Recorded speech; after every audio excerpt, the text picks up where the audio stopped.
Онака како и на почетокот на овој месец што најави, ВМРО ДПМНЕ Штип денес одржа пресконференција на која се обрати до градоначалникот и локалната самоуправа.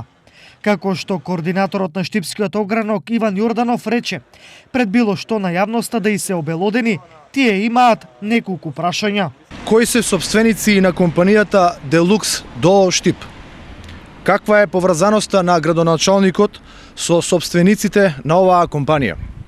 Дали е точно дека оваа компанија има добиено милионски тендери и е главен добавувач на храна во јавни институции, на кој основач е градоначалникот?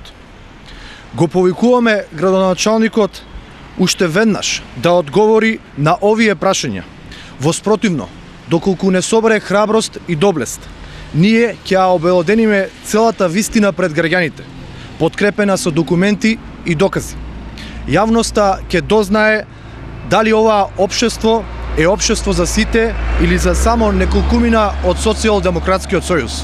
На директните прашања од страна на ВМРО ДПМНЕ, од кабинетот на градоначалникот и локалната самоуправа возвратија на следниот начин. Во Македонија, според законот за јавни набавки се избира за најповолен понудувач оној економски оператор кој понудил најповолна цена. Таа законска одредба во целот се почитува во општина Штип.